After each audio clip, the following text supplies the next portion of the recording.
Oh, it's been said a bard's life can often be a hard life, or hill and dale to rove and always move from town to town. And some folk have inquired if ever we grow tired of ranging all around the world and never settling down. But one should be a little wary of remaining stationary, 'cause comfortable is lovely, but it's not the way we grow. When life starts to unravel, pick up your pack and travel. You'll find a strange serenity in places you don't know. Wriggle-dee-dum-dee-doo-rat-terry-o-dee. There's so much to see beyond the open door. It's outward bound we go. Who knows what we'll find that we've never found before. Adventures waiting further down the road. It's waiting for you further down the road.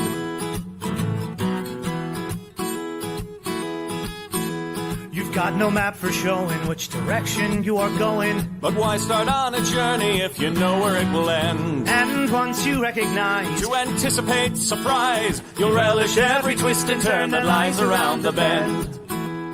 Wriggle-dee-dum-dee-doo-rat-terry-o-dee-da-dee-da-dee. There's so much to see beyond the open door. It's outward bound we go. Who knows what we'll find that we've never found before. Adventures waiting further down the road. It's waiting for you further down the road. Lie-da-lie-da-lie-da-lie-da-lie. Lie-da-lie-da-lie-da-lie. Lie-da-da-lie-da-lie-da-lie-da-lie. La-da-da-lie-da-lie-da-lie. La-da-da-lie-da-lie-da-lie. The world has got its demons. There are many reasons why you'd find it harder to be brave than be afraid. But every life could use some danger. Every friend was once a stranger. Ships are safe in harbor, but that's not why ships are made. Wriggle-dee-dum-dee-doo-rat-terry-o-dee-da-dee. A fwit-da-dee-da-dee. There's so much to see beyond the open door. It's outward bound we go.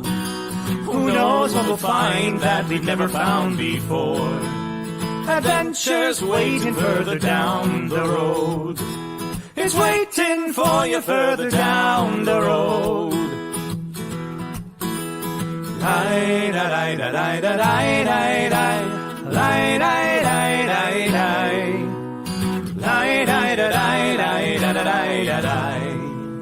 Ya-da-da-da-da-lie-da-lie-da-lie. Adventures waiting further down the road. Let's go! Lie-da-lie-da-lie-da-lie-da-lie. Lie-da-lie-da-lie-da-lie. Lie-da-lie-da-lie-da-lie-da-lie. Ya-da-da-da-da-lie-da-lie. La-da-da-da-da-lie-da-lie.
Good evening, friends, and welcome to another edition of Gothic Horror Gaming here on Nat 21 Adventures.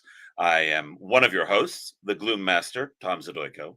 And tonight we're doing a little something different.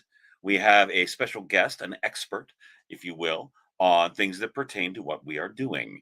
But before I do any of the introductions of everybody else. Allow me to take a few moments to say that, first of all, this is, in fact, a horror-based gaming podcast, Twitch stream. So we deal with things like death, gore, dismemberment, things of common phobias, all sorts of nasty things, which are not necessarily everyone's cup of tea. If you are not interested in that sort of thing, we totally understand.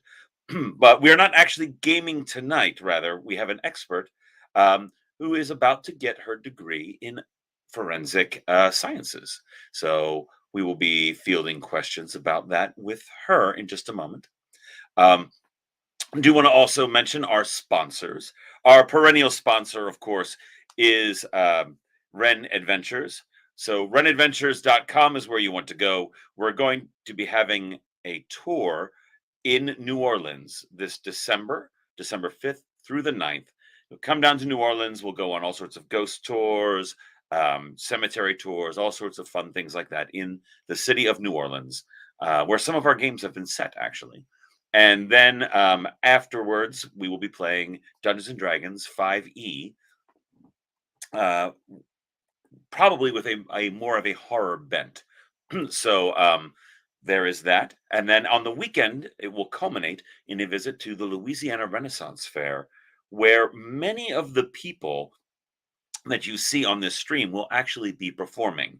Myself, Shakespeare Approves, Dan Kostelik, he will be there as well, as Shakespeare Approves. Paulo Garbanzo will be there, and several others. So it should be a good time. Check that out, renadventures.com.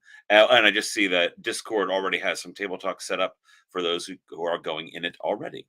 Also would like to thank, especially today, 3D2U, friends of ours, one of whom is here with us tonight.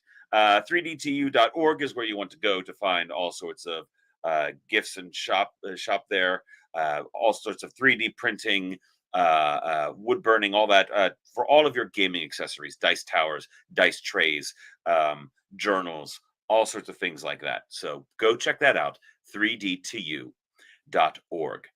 Also, we would be remiss if we did not pitch ourselves.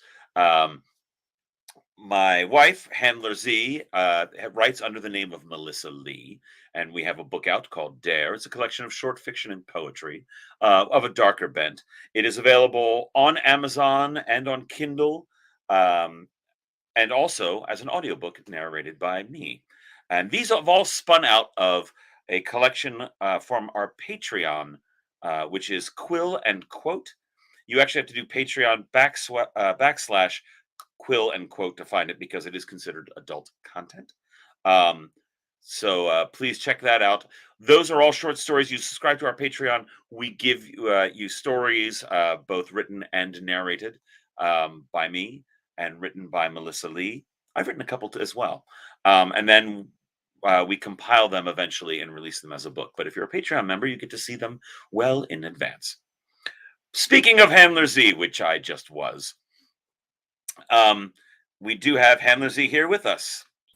It's me. Ew. It's me. I'm the problem. It's me. Oh, thank you, Taylor. Yes. Hi. Yeah. For those of you who are joining us on Patreon, we do have brand new content that I just put up yesterday. It is I wrote a really fun script that you will be able to see at the New Jersey Renaissance Fair this year. It is called the 100% True Legends of Arthur, something like that. I'm trying to remember. 100% True Arthurian Legends. And I put up one of my favorite sections from the script last night. So yeah, if you are a patron and you would like to check it out, it is available online right now. It is exclusively available only to our Patreon patrons. But I was super excited to be able to share that with everybody yesterday. That's the thing that I've been able to write with the minuscule amounts of energy that I have while I continue to manufacture a human. And not in a Mary Shelley sort of way. No. Though I am curious if that would work. that anyone knows of. We do have a copious basement. However, that's more science than we are available for. But we do have a scientist here with us this evening. How much does a segue? We'd like to introduce our good friend, Amy Reeder. There you are. Forensic Hello. scientist and nerd. Yay! Yay. Good to see you again. Yay! Yeah, there's a lot of people in the comments already. They're like, "Yay, Aw. Amy!" Yeah. Hi. Everyone's So, we know Amy from the New Jersey Renaissance Fair. She's done some Chase Treasure for Handler Z. All around cool person, and is nigh onto completing your forensic science. Very soon. So in May, I should be graduating. I just handed in my capstone, which is kind of like a thesis for my master's. I'm finishing up my presentation. Literally 5 minutes ago, was working on it still. And that should be happening next week. Then I'll have a moot court, which is like a pretend court experience with some evidence that I analyzed that's really interesting. And then it'll be graduation time. That's just so cool. Like the court thing is like I grew up watching Law and Order casually just for fun because it would just end up being on USA. So yeah, the court scenes for me were always my favorite. I loved watching the You're showing your age by mentioning the USA Network, but yes, but yeah, I mean, and other people watched reruns of Law and Order or Law and Order SVU.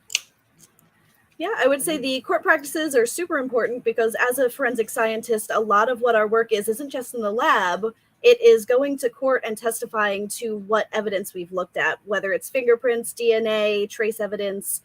When they need an expert witness, they'll say, hey, you worked on this case. Come on in, tell us what your evidence was, explain to the jury how you determined your conclusions.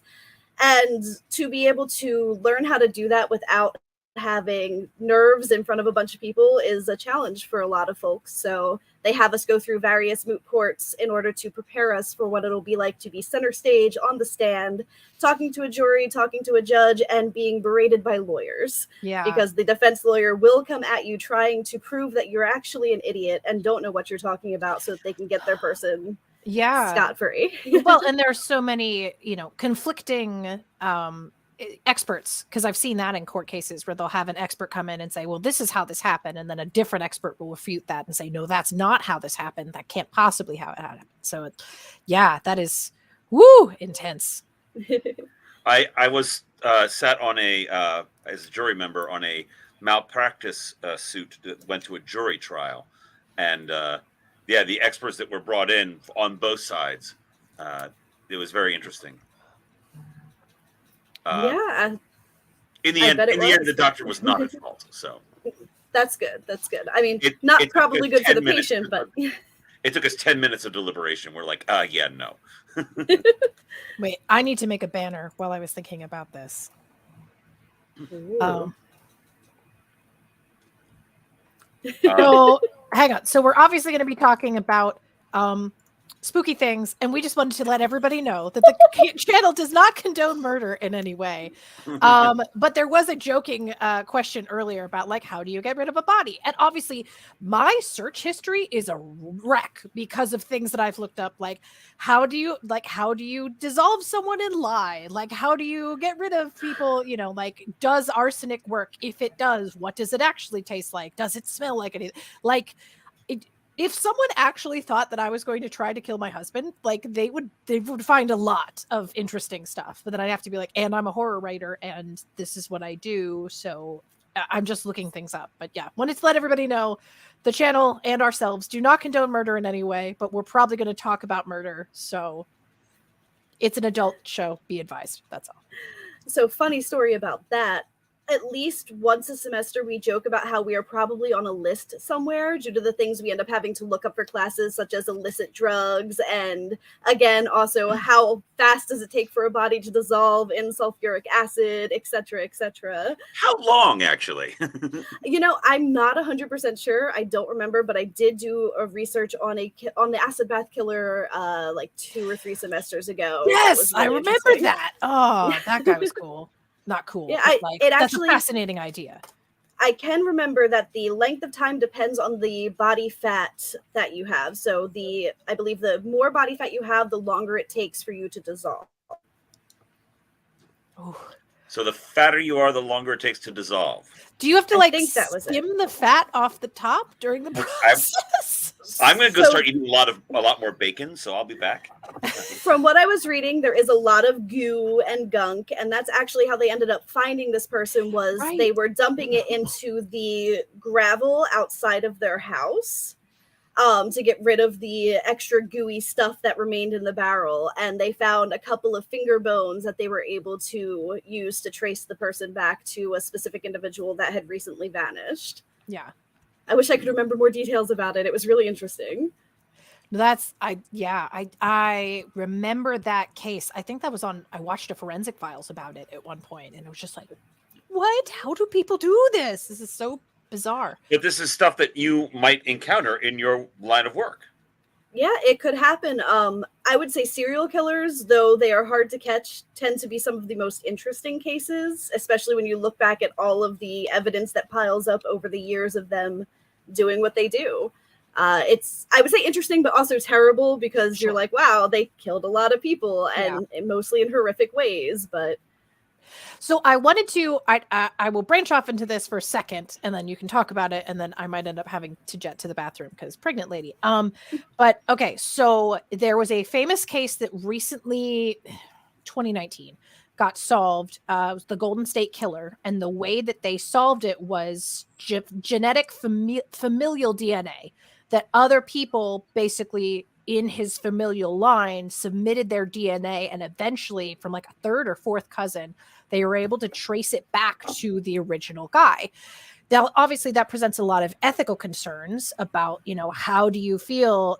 And I am curious, like, how do you feel about the ethical concerns in that kind of genetic stuff? And how far can it actually go? Like, if I have a fourth or fifth cousin, could they come and trace it back to me? Like, how far out does this go? it can go pretty far out. A lot of times they use what is known as mitochondrial DNA, which is essentially the maternal line. You will have the same mitochondrial DNA as your mother, who has it from her grandmother, who has it from her grandmother, et cetera, et cetera. So it stays throughout the female line. So you can trace that back pretty far as long as you have a sample from somebody that has that same maternal line in it. So that's where mitochondrial DNA becomes really handy for certain cases. Forensic genealogy, it's a very interesting topic. It's definitely new, up and coming. The ethical concerns are completely valid because a lot of people are worried about, like, hey, my private information is being used maybe without my consent or knowing consent to find people in my bloodline that may be criminals. A concern that a lot of people seem to have is in the effect of, well, will that put like a blacklist on me for having criminal DNA in my family? Sure. Or will that cause some sort of ability to start profiling people in a way that can become severely unethical, such as you looking at the DNA going, well, it's always this type of person, so obviously you must be someone who's gonna become a killer someday, and start preemptively kind of condemning people. So All these concerns are valid. Kind of like a genetic minority report. Yeah, I was just gonna say Yeah. that's the Tom Cruise movie. It's like, it's predictability. Yep. And it's actually something that in forensic science, it's been done a few times. There was a study way back when forensics was a baby saying, measuring the ear length of a person can determine whether or not they're probably a murderer, or measuring the nose length and stuff like that. And those things have been debunked and not kept in forensic science since those studies happened. Yeah, But, I mean, it's a constant concern in the forensic community to essentially take things too far. yeah, we can debunk that one right away, just because the ears and the nose don't stop growing. So obviously, the older you are, then that would mean the more likely you are to become a murderer. Yeah. So that's kind of weird. I mean, I've met some old folk. I mean, no, but Fair enough. Okay, but then in addition to that, so then we talk about things like the statute of limitations versus science. So there are some cases that theoretically cannot be tried any longer because the statute of limitations is passed. But how long does forensic science actually last? Like, if you're looking at cold cases, how long does the DNA actually stay intact so that you can actually, could we solve murders that were committed in the 1840s? Like, is that possible? So Yes and no. It really depends on, I would say, how the DNA was stored. So DNA evidence specifically became a thing around the 1987 was the first time it was used in a court case. It was discovered in 1984 by Alec Jeffreys. I know this because I just had to write it for my presentation. So we started using it relatively recently because the 80s is not that far away. But DNA has about a half-life of about 512 years if kept in a proper condition. Oh my But God. that means no degradation from sunlight, no degradation from chemicals, completely cold environment, etc. In non-ideal conditions, there's so many variables that could cause degradation, and degradation means that your profile ability is going to go down with the more damaged the DNA is, because you're Sure. not going to see, the longer strands will break down first, so you won't see those parts of a profile. And in order for us to say that something is of a same source or of a consistent source, it has to have a certain amount of that profile visible. So the longer the DNA's been kind of not kept in a good standpoint, and in the 1800s they didn't know, hey, you should probably keep this in a cold room and away from certain elements, that would be what would cause the big issue, is without it being stored appropriately, it will degrade further. However, they have been looking into solving the Jack the Ripper case using I know. using forensic genealogy. Mitochondrial DNA actually lasts longer than nuclear DNA. So nuclear DNA is found in the nucleus of your cell, and mitochondrial DNA is found in the mitochondria of the cell. The powerhouse is of the The cell. powerhouse of the cell. We all know that. So it lasts a good amount of time because it's kind of packed in a nice little happy case of protection there, where the nucleus is very easy to kind of destroy and accidentally mess everything up with. So forensic genealogy will help more with longer cold cases and can potentially help find cases such as the Jack the Ripper. Now, a problem that they're having with that, because I was just reading up on this a little today, is they haven't released the science on how they had extracted the DNA from the Shaw that they were using to try and determine his genealogy. And without the knowledge of what they did, it's hard for the community to say that what they did is acceptable as far as the community standards. Yeah. So even though they're saying the data they have proves this person, yada, yada, they can't actually prove it without releasing all of their data. Okay. That's neat. Just because you mentioned it, Handler Z, that there is no statute of limitation on murder. Right. Not on murder, but there are on other rape, assault, depending on the state. Now they're On the slowly state, doing yes. away with some of that, which is really Yeah. cool. But I did want to bring up, we have a bunch of questions Yeah, and I'm that trying are- to star them as they come up, because that are cropping up. The most recent one that I just saw was from Jay Rinker. I'm going to put it up on the screen so we can all see it.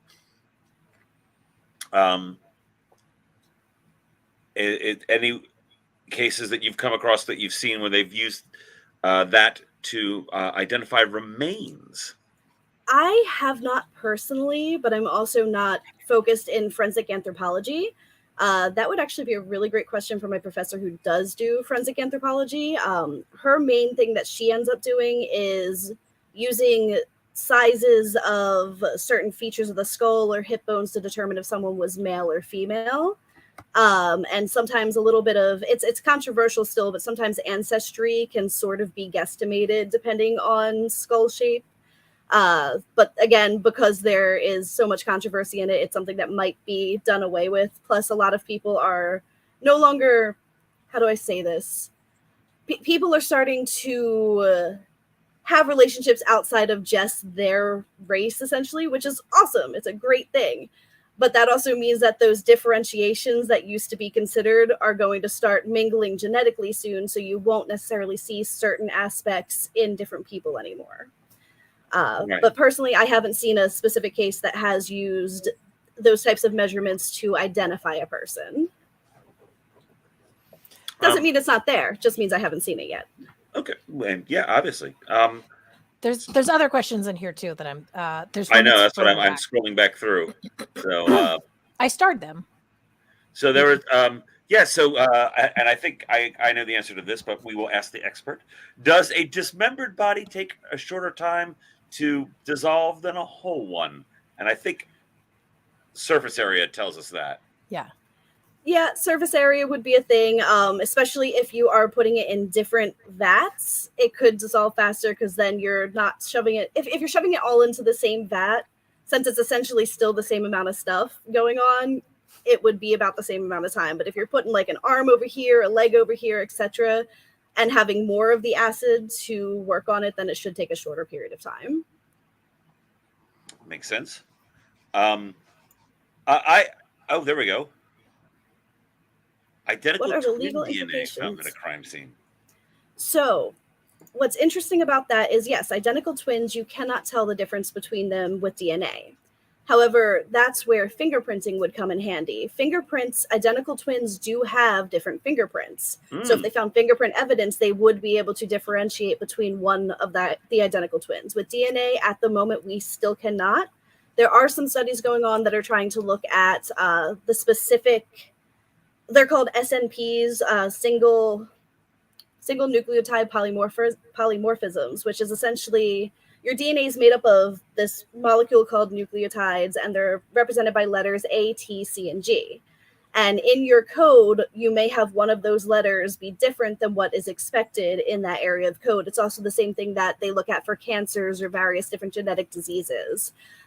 There's some studies currently starting to see if identical twins may have one or two of those differentiations in certain aspects of their DNA.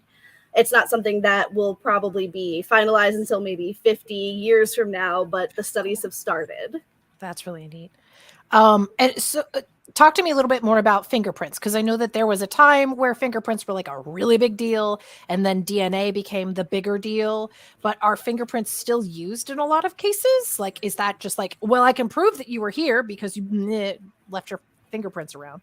Yeah, fingerprints are still very much used. Again, with DNA, like I said, you can't tell identical twins apart, but with fingerprints you can. So those are two of the main things that would be used in a forensics case. If they can get a fingerprint, that's excellent.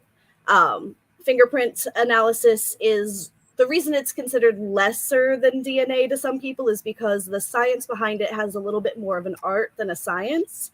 Where DNA was considered the gold standard by the Forensic Science Report, and I want to say it was like 2009. I may get that year wrong, but there was this report that went out going over how all the different fields of forensic science were legitimate or if they were illegitimate, etc. And it was claiming that DNA was the gold standard. And the reason why is because it's able to have a provable error rate, it's able to have a provable accuracy and precision, validation, etc. Where fingerprints is a little bit less of a science because it's all about matching up these parts of your fingerprint called minutia, which are, if you look really close to your fingerprint, you can kind of see where there might be parts that branch off, like forks in the road, or little sections that kind of suddenly end, or parts that kind of loop together like they have a lake going on. And those things we look at and compare between a known sample and an unknown sample. And there's also no specific amount that have to quote unquote match, but they try to kind of line up as many as they can between the two samples and say, look, if we got 100 ones here and 100 ones there that are identical to each other, then this likelihood of this fingerprint being from the same source is pretty high. That's, and I know that there are other things that have, like, handwriting analysis was a big deal for a really long time, especially in like 60s and 70s. And then they were like, no, that's actually not as accurate as you think it is. Yeah, there are still some handwriting analysis experts, but it has gone down as because it's very much less a science. Like, at least fingerprints, there's some studies and some validations and tests that they do with their examiners. Like, fingerprint examiners actually get tested quite frequently with unknowns that they don't realize they're being tested. So it's kind of slipped into their casework where they have to go through a fingerprint and then someone else will look at it and see, did they get this correct or not, to show that they are doing their job efficiently. With handwriting examiners, I'm not 100% sure if that's a thing, especially as the field of it has gotten less and less. You can't really necessarily go to school for it. You have to actually apprentice under a previous handwriting examiner. So it's kind of a dying art in a way, though there are still some that perform it. That's fascinating. So there's an interesting question that somebody just brought up about the going back to the twins thing, and they said, if there was blood at the scene, is there a white blood cell differential between twins? I don't know that that's a thing, but I leave it to the experts.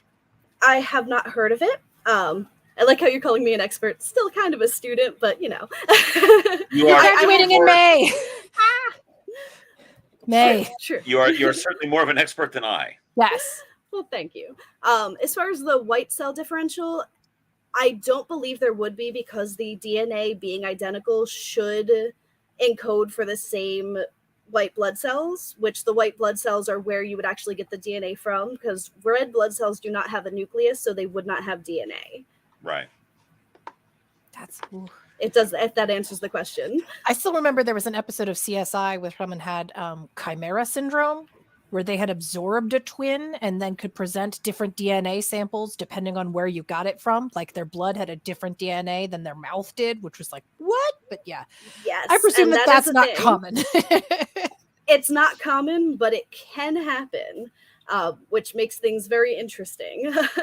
Because it's like you can't necessarily assume that that's going to happen, because it's a very, very rare case. But yeah, if and when, I'm sure, because a lot of the TV shows, they are based off of something that has happened in real life, but they just blow it up to a more fantastical extreme. So it's likely happened at some point where someone was like, oh, wait a minute, this isn't right. Why are you testing this way, but your blood's testing this way? Like, okay, I do want to ask that very briefly, because I spent a lot of the early 2000s watching CSI. So how long does it actually take to analyze a sample? Let's say that you were working in a lab, they bring in a sample. How many days does it actually take? So this depends a little bit. If you are talking about just any old sample, it could take weeks before you even get to start the analysis. Cases sometimes have priorities, like there's a backlog of sexual assault kits because we just don't have the manpower or ability to go through them as quickly as they come in. High priority cases such as murders or multiple murders especially tend to end on the desk first, and you would start doing those ones first. So with high priority cases, the method for DNA would be you need to extract the sample. Well, first it would go through serology, so they would see if there was semen, blood, saliva, etc. on the item that was being questioned. Or if you were given a swab, the swab could go directly to DNA. Once it's determined if there's a biological substance that may have DNA in it, it goes to the DNA analyst, who then does an extraction of the swab to pull the cells off of it and break them open so the DNA floats in a solution. Then they kind of find out how much DNA is in that solution, use that knowledge to amplify the DNA to make it so that they can actually see it when they do the separation technique. Use a separation technique such as capillary electrophoresis, where it shoots the DNA through a tube full of gel and separates the long pieces from the short pieces. Using electricity, because DNA, funny story, is electrically charged by a negative charge. So they shoot the cathode and they basically put the cathode and anode on either side, shoot the electricity through, and the DNA gets pulled by the electrical current through the tube. Then they're able to look at your profile. So all of this can take a couple of days because it takes a little bit of time to do the extraction. You've got to do the amplification, which requires a cycling of heat. So it would kind of heat the sample up, cool it down, heat it up, cool it down. And you do that for about 26 to 30 cycles, depending on the type of sample. And then you would do the separation technique, which requires a little bit of prep work, and then doing the separation, which can take a few hours as well. So I would say if you were in the type of place where you could go from start to finish, maybe about 2 or 3 days. Okay, so that's like the fastest it could be processed would be like a 3 days priority. Okay. But bureaucracy and priority and manpower slows that all down. Yes, very much so. That's wow. I was just like, because sometimes you see these shows and then it's like 10 minutes later, they're like, okay, I got it. I was like, how did you get a hit? How did you run that through CODIS so fast? That is wrong. Yeah. No. So even after it goes through all of that, an analyst still has to look at the profile, run it through their own software to do any sort of mixing up of the so most of the profiles you're going to get are going to be mixtures, which have to be deconvolved to try and figure out, hey, what's the likelihood of this person contributing to the mixture or this person contributing to the mixture? if we put this genotype in, what does that look like to separate out the mixture? So making the mixture make sense takes a lot more time, even with help from a software. And then you decide if it's eligible to be entered into CODIS, which, if people don't know, that's the big database that they keep all of the criminal DNA and can search for a DNA sample through. That is, wow. Yeah.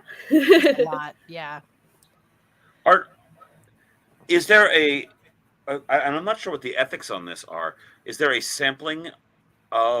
mandatory sampling of convicted individuals to get their DNA on file, just like fingerprints? There is now. There is. In fact, New Jersey, I believe, recently passed a law for that, and a lot of other states had the law for that, where during arrest, you not only get fingerprinted, but you get swabbed as well. To keep your DNA on file. Now, if you are exonerated or not found guilty during your trial, that information is supposed to be expunged, but I believe you have to ask for it to be expunged. They don't automatically do it.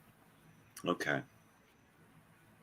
Yeah, but I had heard that. I was like, okay, I know that they've started doing this now, especially with there was a case I just listened to, I think from like the 2020s, but it was there was a son who had been arrested for a relatively minor offense, like relatively minor. I think it was assault. But then it turned out his father was the assailant in a murder charge, and then they arrested his father because of the son's DNA already being processed in the thing. That feels weird ethically to me as well. The whole idea about criminals not being able to vote and things like that. Like, they're still humans, and I feel like it's weird to be taking things, but also if they've done an offense, it feels weird too. I don't know. So I want to interject here for a minute because we had some new people just join us. Hello. And I wanted to welcome you. This is Gothic Horror Gaming. Normally we are a horror-based role-playing game here, but we're taking a slight break to interview our friend Amy Reeder, who is about to get her master's in forensics and forensic science, and as that pertains a lot to the horror genre, we are discussing various topics thereof. So if you're just joining us, welcome. We're talking murder, which we do not condone in any way. Oh, and we've had Sir David Percival has said that a lot of the military since '91, they have a database of military personnel's DNA. Wow. Yeah. I would assume that would be proprietary too. Like, you'd have to guarantee that you needed to look at that DNA for people to actually be able to have access to it. I guess that's where NCIS comes in handy. So a lot of that is likely for if someone were to die overseas or in a war or something, to be able to identify the remains of soldiers. Mm-hmm. So I don't know if they can legally then just pull that for your, what was the name of that database? CODIS, yeah. Yes, I believe it's a separate database from CODIS. In order to look into it, they probably have to have a very specific permission and reason why they wanted to look into it for a criminal case. And like a court-ordered warrant? Mm-hmm. Just like a search warrant? Okay. Yeah. I did see a very interesting question. Saw a very interesting question that a person asked. Can a person dissolve or remove their fingerprints? Ooh. So that's something people talk about all the time. And in movies, you'll see them like do the burn their fingerprints off type of thing. But a funny story, your fingerprints, and you might find this interesting, actually start forming in the womb. So pregnant lady here, your baby is probably already starting to form the volar pads, which are the soft meaty bits in their palms, their hands, and their feet. Kind of like when you think of cats, how they've got paw pads, but on people. Those volar pads are the basis for your fingerprints, and whatever goes on in the womb, we still don't understand it fully, actually causes the ridges and the swirl patterns and the loop patterns and everything to start forming while you're in the womb. So those patterns go all the way down to the volar pads. So you literally have to remove all of the meat from your fingers in order to get rid of your fingerprints. So by that point, you're just removing the first part of your finger. And even then, we still have ridges that go all the way down the finger, on the palms, on your palms, and all of those can be used for identification as well. So no, you can't really get rid of your fingerprints. Now you can scar them up, but then those scars make you an even more unique person to try and find, because those scars will always show anytime you touch something as well. That's so neat. I guess kind of related, speaking of children, I was reading something in one of my pregnancy books, and they were talking about you can save your cord blood as a potential identifier for your baby in case they ever go missing for any reason. I have no idea how to do it, but I read it and I was like, what? I don't know if I should do that. What? Okay. I mean, that's very interesting. I haven't heard of that yet, but I don't see why you couldn't, because essentially you could do the same by just taking a blood sample from the baby and putting it on file. Right. There's these really neat things, I believe they're called FTA cards, and you can put a drop of blood on them, and it's used for police cases too. You put a drop of blood on it and it will preserve that blood for essentially forever. We haven't found, like, at least that I know of, an exact expiration date for when that card of your DNA blood sample will no longer be useful, because the card itself has preserving agents within the paper that help to preserve the DNA from your blood sample. That's so cool. Well, so I don't know if you would know this. In a lab, let's say, so obviously there are cases that are backlogged, like you were talking about before. And now you've told us that, like, at least 500 years, the DNA should be lasting if it's in a storage. Yeah, that's its half-life. So it'll be degrading, but its, half-life is about 500 years. So what, obviously things are stored differently now than they were in the past. Like how do you find enough space to put all of these cases? Like, where do you put these file boxes? How long do you store a file box about a case that may have never been solved? The length differs depending on, like, borough, township, state, etc., depending on where the crime is sanctioned under. Some states have warehouses that are just dedicated to sexual assault kits. It's very sad to think about, but, like, literal warehouses full of kits that they cannot go through because they just don't have the manpower or the funding. Some other places, they wait maybe a certain amount of years, again, the statute of limitations, and then they take that and throw it away, which is kind of depressing to think about, because you're like, wow, that person's case never got touched, and then they just kind of tossed it.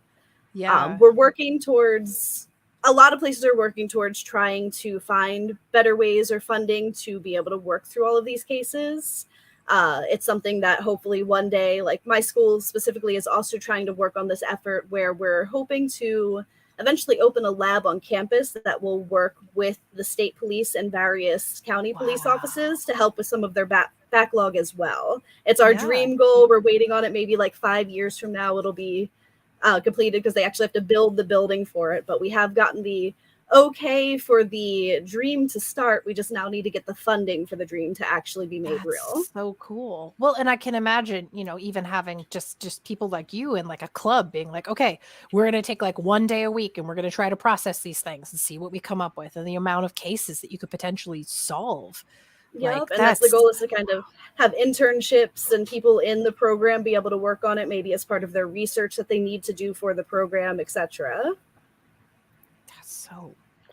Oh, somebody's asking about toe prints. Is that a thing? I mean, I know when you're born, you get like a handprint footprint thing. So I have not been personally involved in it. I haven't actually done any cases myself, as I'm just getting out of school. But one of the cases that I got to listen to from an officer that came to our school once to discuss some cases. We occasionally will get speakers that are on the force or currently in forensics labs, and they will come to us and talk about cases they've seen. And one of the most interesting ones was, it was a homicide. A person had killed their significant other. They managed to clean up all the fingerprints around the house. The person had obviously gone through and wiped everything down, but they missed a footprint that they left with blood on their toes that they managed to use to catch the person. Wow. And they found it interesting because when they caught the person, they actually had to, of course, take their footprint so that they could do the comparison between the blood print that they photographed and the actual footprint. And the guy was saying, he was like, it's kind of awkward having to be like, yo, you've got to take your shoe off so that I can stamp your foot in this ink and then put it on this card. And the guy was like, I'm not taking my shoe off. He's like, no, you have to take your shoe off. I'm sorry. You have to do it. And he was like, now I have to take this man's foot and do the thing. But that's what they used to be able to compare the toe prints and say, yeah, no, he was the person who was at least stepping around in the blood. That is so wow. That is so Yeah. interesting. That's happened. Actually, that spawns into one of my other questions that I had, which was okay. So we're talking about like toe prints and footprints and stuff. Are there any genetic or scientific things that have now debunked things that we used to believe were supernatural? Like you're talking about footprints, and I'm immediately thinking about like Bigfoot and stuff. But I thought that there were some people who would like take a footprint of themselves and then stretch it out to create large footprints that then they could use to tromp around the woods. Yeah, I'm not sure if we fully debunked like the mythology of all of these things or just specific claims, but I know specific claims have been debunked through the use of forensic science. So being able to, again, match the print patterns, the minutia on fingers and toes is something that has been used. Being able to look at hair strands that might be brought in and say whether or not it's human, cow, cat, etc. Because you can tell by if you look at it microscopically, the cuticle or the outside of the hair will have different shapes for different animals. Also genetic samples. So say they thought there was a chupacabra somewhere and they left a bit of blood, they could test that blood to see, oh no, it's actually a fox that had mange or something. Yeah. There's a lot of those running around. Yeah. So are there any, have you ever heard of, no, granted you're early into this, but I'm sure you love to do research. Are there any things that have ever come up in your research or that you've heard about that couldn't be explained? Like, hey, we found this weird DNA. We still don't know what it is, but it's definitely human-ish. We're just, something's wrong with it. I haven't come across that personally yet. Usually there's some explanation for something. But I would assume that there are like supernatural things that can't necessarily be explained, like ghost sightings and stuff like that. Like forensic science, since there's no evidence left behind, we can't necessarily use the physical evidence to say, yes, totally, there was a ghost here. We've got ectoplasm. Like that's not something that we've necessarily seen to gather. So we can't really debunk a lot of ghost sightings or anything. It's probably something that we might be able to do someday. I don't know, but technology is always evolving. We could possibly even prove that ghosts are real one day. It could happen. Cool. I'm sure I can find other questions. Oh well, let's give Amy a break to take a drink of water. She's been we've been grilling her pretty intensely. But I would actually like to do a slight segue for Amy. Because Amy is not only a forensic scientist, but as it says in the byline right there, and a nerd. So I wanted to ask you, role-playing games, what are some of your favorites? Good gains today. Sorry. I'm a big D&D and Pathfinder person. We've lately been doing Starfinder, which has been a lot of fun. My character there... she's fun. She's a stealth expert, so all of my points are in stealth, and basically I'm just like, I'm gonna vanish and then do whatever I want from here. So good luck, everybody. How do you vanish? What are you using for that? I am a Lashunta bounty hunter, so there's a specific feat I believe that I have that allows me to go invisible. Okay. Yeah, I got my character, I am a pilot, and I got scales from a particular kind of snake that's like a sky snake, and they can like turn you invisible temporarily as long as you're not shooting at anybody. Nice. I didn't know if you had a particular thing. It's one of my feats as a bounty hunter, and I think I'm not sure exactly how it works, but I do know that I'm allowed to go invisible for X amount of time unless I attack somebody again. So what I'll essentially do is just be invisible, sneak around, get past everybody that we need to get past, and be like, hey, I'm behind all of you. What's up?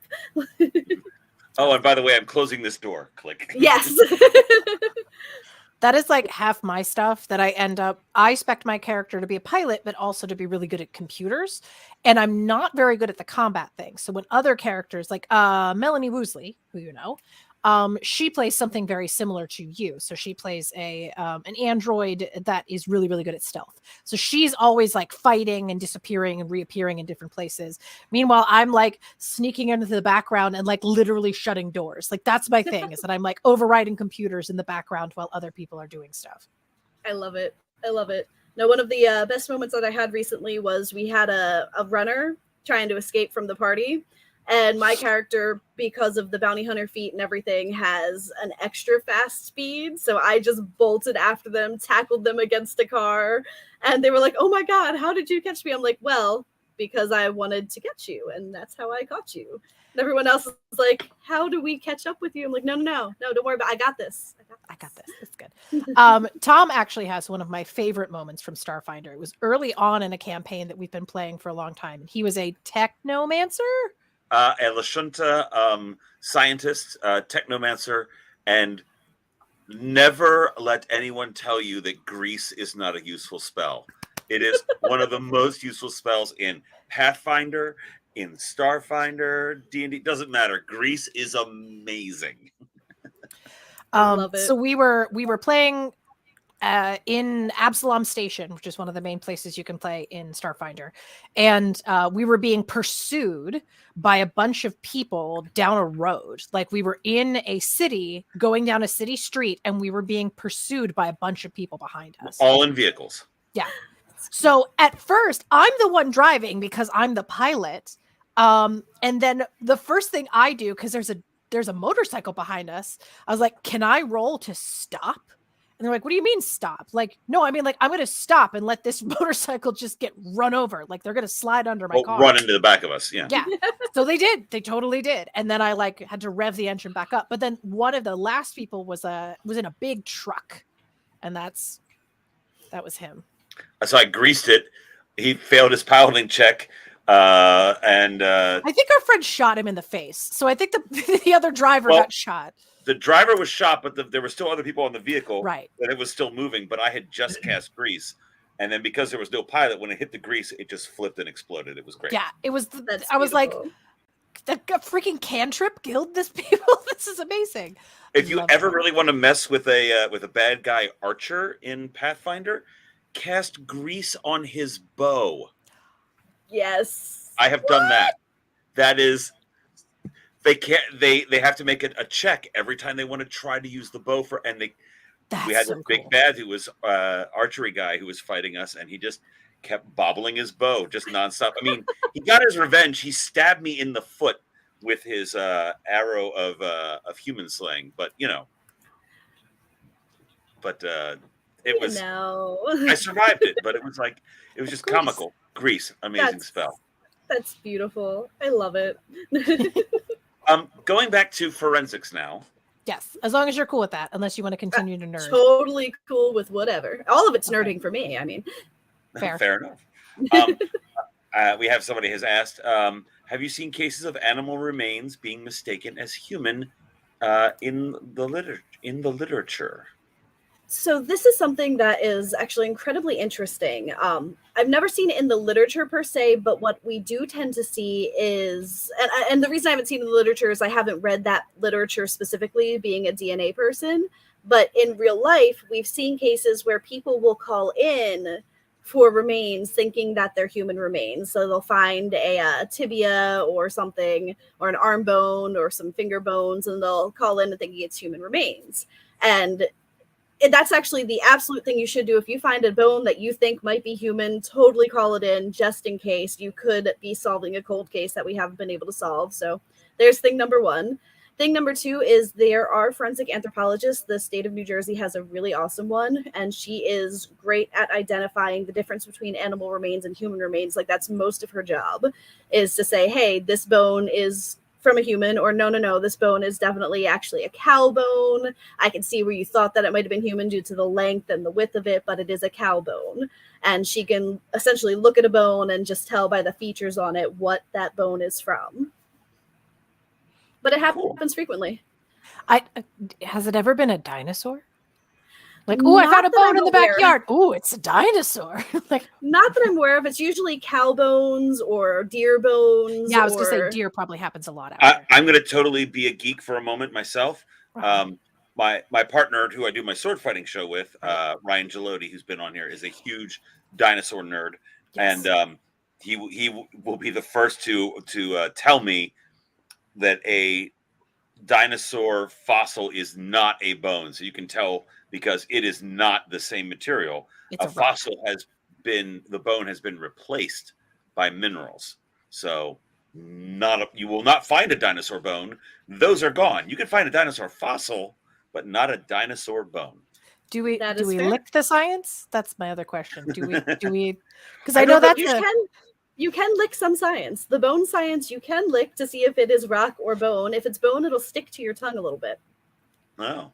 I was going to say forensic science sounds like a science you should not you lick. should not lick. It depends Do not on the contribute field. DNA to the DNA, please. Thank you very much. Yeah. It depends on the field. If you're in forensic anthropology and you need to know, is this rock or is this bone? And you really have no other way to tell, you can go, eh. And if it sticks to your tongue a little bit, it's bone. Because bone is porous, so it's going to want to stick to the wet thing. Ah, that's why. Okay. Yep. That makes You sense. don't like it, but just a. I'm gonna have to tell Chris that this is the moment that we need to capture for I'm sure there's just licking the bones of dead people. I'm sure there's an entire subgenre of anime that deals with licking bones like of that, dead so- people. What? Probably. It exists somewhere, I'm sure. sure If there's not, it one out does there. now. There's a fan fiction now, all of a sudden. Somebody's writing it. Oh, okay. All right. Oh boy, this is just weird. Do not lick the science. Yes, no blood so- splatter, don't lick. That's not good. So I set a lot of my games at various historical periods throughout recorded history. Even I've gone back as far as Elizabethan so far. So the what is like the timeline of forensic science discovery? Like, when does forensic science first become an actual thing? When do we start to get fingerprinting? When do we start to get DNA? Well, you already told us about DNA, and 87 is the first time it's used in court. But like, what's like the rough, if you know, the rough timeline of forensics as a science? So there's different accounts of it. Some accounts, and I'm going to admit I'm quickly using Google to remind myself of dates. Some accounts, the first recorded use of forensic science to prove guilt supposedly comes from medieval China in 1325. Ooh. However, in England, I believe it came later because there was that whole like let's pretend science doesn't exist era that England had. Most of Europe But had, let's- yes. Yeah. Yeah, most A of lot. Europe specifically, yeah.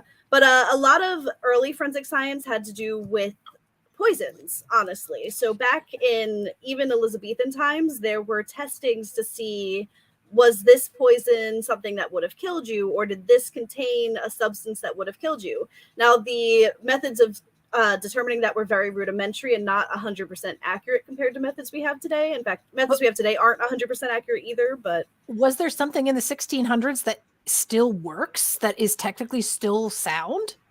that's a good question. Essentially, Like, especially with poison, because they thought that tomatoes were poisonous, and it turns out they kind of are, just not the fruit. the concept of how they would determine the poisons is kind of similar. A lot of tests were color change tests that were used back in the day to determine different drugs that were essentially be able to be found. And the premise of that is if you mix this with this, the color will change if it is exactly that. So they could mix an unknown substance with something that they know should change a known substance color and see if that color changes. And that was a very early test to kind of say, hey, is this the thing we're thinking it is? Another test, of course, would probably involve like rats or something, get them to eat it if they die. Hey, that's poisonous. Don't eat that. Right. But like makeup and stuff, I forget the time era and the exact case, but there was a case where a I know makeup used to contain poison in general, but there was a case that a woman actually had a specific poison in her makeup box that she was using to slowly poison her husband. And I can't remember the details of it, but it was like maybe Victorian era that this was happening during. And they ended up finding her by finding the traces of that chemical in her makeup box. I know that arsenic was super common to be used as a lot of dyes. And there was like a whole era where you had arsenic green was like the color that you wanted. And it was in wallpaper and makeup and clothing and all kinds of stuff. And it was real popular for like 10 years until a whole bunch of people died. And they're like, oh, maybe we did this wrong. That's actually another, I wish I could remember more details on it, because there was another case where they had to prove that this person didn't kill this other person, that it was actually from being in the room with this wallpaper for so long that ended up killing them eventually by causing organ failure. And they had to like test pieces of the wallpaper to see if it had the arsenic, I believe it was, in it. So then, do you know off the top of your head when fingerprinting starts coming around? I mean, top of my head, no, but we're gonna Google it. Because I remember learning about it, but that information is long gone. Yeah, well, it's not the kind of thing that you normally get asked. Like you don't need to know that to do your job. Like, what year was fingerprinting introduced? You don't need to know that in order to do your job. But I was just curious if you happen to know off the top of your head. There are interesting accounts. Again, in China, they say it could have been used as early as 300 BC. China was ahead of the time for everything, apparently. In the US, the first time that it was used was in 1882. Okay. Good job, Sir David. Yep. Good to guess. Yeah, that's and then there is this fascination kind of with scientific method and his like when you look back at Sir Arthur Conan Doyle writing about it and Scotland Yard, and then also even prior to that, Edgar Allan Poe doing, is it the Murders in the Rue Morgue, or what's his for analysis and detective? C. Auguste Dupin. C. Auguste Dupin, who predates Sherlock Holmes by a lot. Yeah. But I think that there's a fascination that happens in that time period as well, with the idea of forensic science and actually investigating things and not just being like, well, it was probably that guy because he was there. Yeah, I want to say I don't remember the exact year, but it's the 1840s that Poe writes that, and he was totally about his character of C. Auguste Dupin was deductive reasoning, like, okay, well, if not X, then it must be Y, kind of thing, kind of like an Occam's razor sort of thing for stuff. Like he looks at the hair at the scene and determines that it's not human hair. I don't think he identifies it as orangutan. I think he just says it's not human, because I know what human hair looks like, and this ain't it. Yeah. Ooh. So, fun fact, the real life Sherlock Holmes was a man by the name of Joseph Bell, who used methods of observation and deduction on his patients during his medical procedures. And that's where Conan Doyle kind of got the idea for Sherlock Holmes from. Ooh. And Arthur Conan Doyle, also a believer in fairies. I mean, did he investigate the fairies? Like he was, he would go out to try to photograph them all the time. That's cool. Yeah, he was a big proponent of that. See, I feel like though, if there were fairies, like we should have some kind of genetic evidence about them by now. Like the little folk should leave DNA somewhere. Be careful what you say about little folk in Iceland, because they really believe in theirs. I know, I get it. Mm-hmm. Yeah. I still love the movie Troll Hunter because of that, because of their.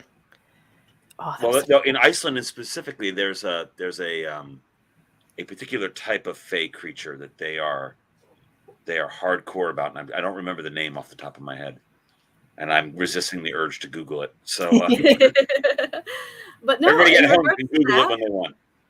So, yes, the Locard principle says that every contact leaves a trace. but that's assuming that we can pick up and identify what those traces are.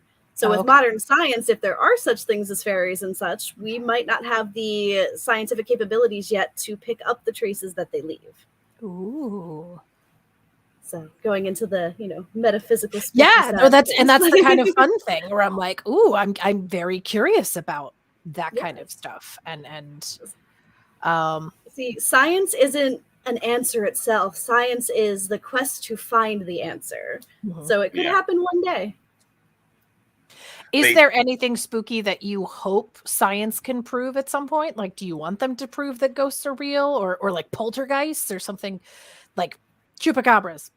I don't know. I mean, it could be interesting to prove whether or not ghosts or some sort of residual spiritual energy happens to be a real thing. There's enough stories that proliferate the idea that it's kind of hard to say, no, it's absolutely not real, but without proof, you can't say, yes, it absolutely is. So it'd be interesting to see if there was a way to show that, yes, since we know scientifically that energy is essentially everything, matter is made of energy, energy is everywhere, our brains work off of energy. If there is a way after death for that energy to somehow remain and form something such as a ghost or a poltergeist, etc. Well, so that's an Einstein thing, the matter energy, and I read a news article this morning that over in Switzerland at the Super Collider, they just think they might have gotten something that goes faster than the speed of light. What? That's pretty interesting. Yeah. So funny thing that I was talking about with John Williams' son Jacob the other day is that the speed of light is only the fastest thing in a vacuum. So when it's in regular air, you can actually slow down the speed of light and have other molecules moving faster than the speed of light because they don't get slowed down by the air particles as much. Yeah, I feel like I saw a video of something like that someone was able to isolate light and then move it somewhere. That was something that just recently happened. That they can isolate the light, the particles that create light, and then shift them around and put them somewhere else and prove that, yeah, this is the same thing and it just moved over here now. Like, yeah, that would make sense because it's just a photon, which is kind of a particle, kind of a wave. We're still not 100% sure how to classify it, but yeah. I think it's fun. I'm sure you get this too, where since now everyone knows that you're a scientist, they all assume that you know all the sciences, or that you have some kind of research or a buddy that knows all of the sciencey things. Like you're a forensic scientist. Surely you know a quantum physicist. Right. Or like that you might be familiar with the research or something. And like our friend who is a archaeologist, our friend Nika, who's an archaeologist, that's what he does professionally, is go out and do archaeology. I always bring up stuff to him and then I have to catch myself and I'm like, I am so sorry. You are not an anthropologist. That is a completely different set of studies. And you are also not a person looking for dinosaurs. That is someone else entirely. Mostly he is going to places where they're going to put up cell towers and he has to check the ground to make sure that there aren't dead bodies underneath it. That's fair and valid. Culturally significant artifacts. Yeah. No, that's fair and valid. One of the first things that I got to work on was the Art Street project, which is in Philadelphia. Yes. And that turned out to be, so I didn't get to actually exhume any of the bodies, but I did get to help clean off the remains after they were exhumed, because the process of exhuming them, we were only given about a week to do when the contractors found all of the graves, and they were like, we're just going to plow over them, and we had to fight in court to let us get in there and pull the bodies out. So through rain, sleet, everything, like people were out in the mud digging corpses out of the ground so that we could So because a lot of our viewers are not from the Philadelphia area, can you give us an overview of what the Arch Street situation was? So as far as my understanding was, they were demolishing an area that used to be an old church area, I believe. In Philadelphia. Philadelphia. And they were going to be putting up like a parking garage or condos or some sort of new structure that they were building. I don't remember the details of what structure it was. But in the process of demolishing everything, they came across graves that had reportedly been moved back in like the early 1900s, I believe. but they had not actually been moved. In fact, there were stacks of graves on top of each other, which makes us believe that it was essentially the poor person graveyard, where they were sticking all the bodies that couldn't afford to have the nice gravestones and the nice plots and everything. We also believe that it was during one of the, I don't want to say it was this, was it the yellow fever? It might have been yellow fever, one of the epidemics that was going on during the time that was causing so many deaths that they were just piling bodies on top of each other, essentially. So that part of the graveyard wasn't reported as actually being a graveyard, which is why when they started their construction, they didn't expect to find bodies. So when they suddenly did, it was a surprise for everybody. And of course, the building managers wanted to continue their building as quickly as possible, but everybody else was like, no, we need to get those remains out of there so that we can find where they actually belong, see if there's families that want them reinterred, etc. Yeah. So when you get into things like that, where it's like a pauper's grave, potentially, where there's just people, they may still have descendants, but like, okay, how do you measure whether or not something like that is culturally significant, and that you need to spend the resources to actually do the research and find out who these people are? Like, what's the measure on that? To us, if it's a human remain, it's significant. We treat them all with respect. We do our best to try and find where they belong. If we're unable to find any living descendants, then we do what we can to essentially, some of them will go into research, some of them will continue being looked at for other reasons. Some of the remains are actually being looked at for yellow fever. One of the students is looking at their teeth to see if they can find any remains of yellow fever within the teeth pulp. Wow. Yeah. It's an interesting process that she's going through for that. But if it's a human remain, it's significant. Maybe not to everybody, but my professor specifically is like, no, it should be treated with respect, and every effort should be made to try and find out where they belong. We've had help with the Muter Museum and everything as well for that. A bunch of different colleges have helped with that too. Sure. And I'm sure that they want to collect things if they can. It is completely 100% poltergeist. You only move the headstones. Oh my God. No, but that's real though. Okay. Because which is exactly what just happened. That's but the bodies in that movie are real, by the way. In case anyone has ever seen that movie. That's right. Yeah, the skeletons that they used, I don't remember why. There was a specific reason why, but they were real skeletons. They were actually not necessarily from a graveyard, but those were real people skeletons. Hopefully they were given permission from the family to use them. It was something. I don't remember the specific story about it, but it was something similar to that, where they were trying to either find skeletons, or I think a bunch of them got donated somehow or something like that. And then, but yeah, instead of using prop skeletons that they had to like age and dress up and stuff, they had real skeletons during that shoot, that particular movie. When she's in the pool, those are real bodies, which is horrifying. That is pretty terrifying. Well, we were just about a year ago now. I wrapped up one of my Gothic horror games that had involved H.H. Holmes. Yes. In Chicago, and one of the things that he apparently did, I don't know how confirmed it is, but that some of his victims, he sold the bones, the skeletons, to a local university in Chicago, a teaching university. Yeah. Yep. He did that a lot in order to essentially cover his tracks and hide the remains in plain sight. And also make a lot of money. Yeah. I mean, between those sales and making a lot of his victims write their wills over to him, he was doing pretty well for himself. Take out insurance claims on themselves. Yeah. That's how he got nailed in Philadelphia, of all places. His partner, they were going to stage an insurance fraud, his death, collect the insurance money, and then he was supposed to split it with his accomplice, but instead he just flat out killed his accomplice. Yeah, that was the whole thing. And then they could prove it. And that happened, I think, in like 2018. They had to dig up his body to prove that it was him, because he had encased himself in concrete. That was like one of his last wishes, was that they had to pour concrete over his body so that no one else could dig him up and do stuff with him. And they had to dig up the concrete and prove that it was actually him in the coffin.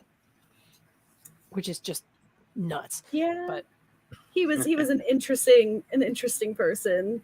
yeah, The thing that I got from what I read up on him when I was putting together the game, and also some other stuff that I just happened to stumble across, was that it wasn't like, this doesn't make it any better, but he didn't enjoy killing. He was totally profit motivated. yes. Yep. That's He how was he just- built his Yeah. murder castle, because he just wanted quick ways to kill people where he didn't have to hear anything.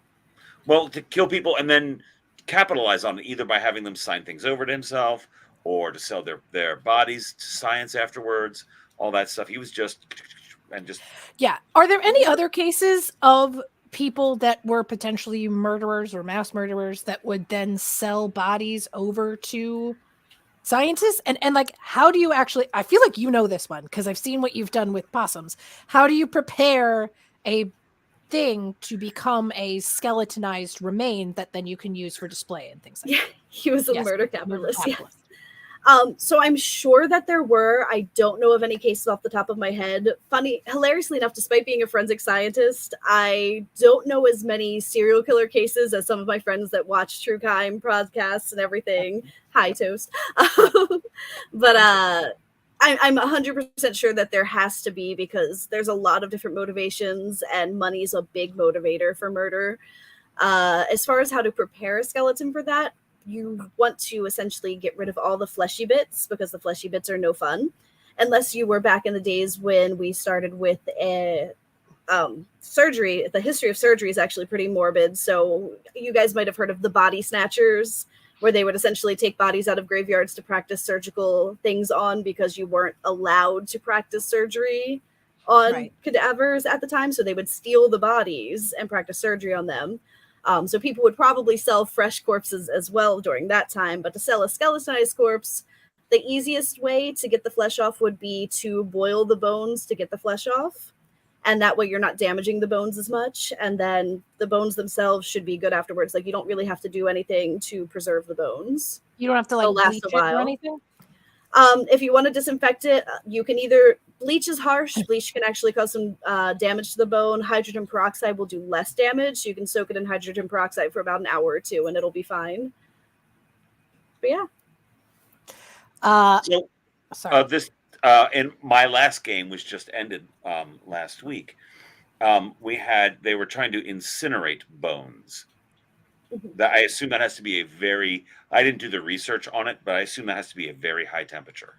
Yes. Not only does it have to be a very high temperature, but even in the crematoriums, most of the bones don't completely disintegrate. They actually have to go through and crush the bone remains manually after they reach a certain brittleness, which is why sometimes you might still find pieces of finger, like phalange bone, inside of an urn if you dump out the urn, if they miss like a little chunk of the bone while they're trying to crush it.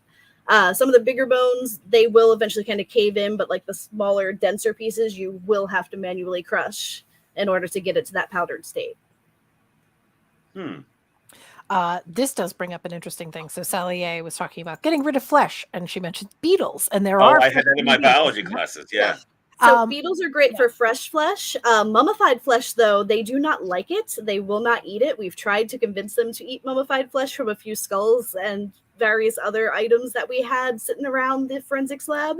And the beetles just chose death over eating the mummified flesh and all died on us. So, okay, we do not condone murder in any way.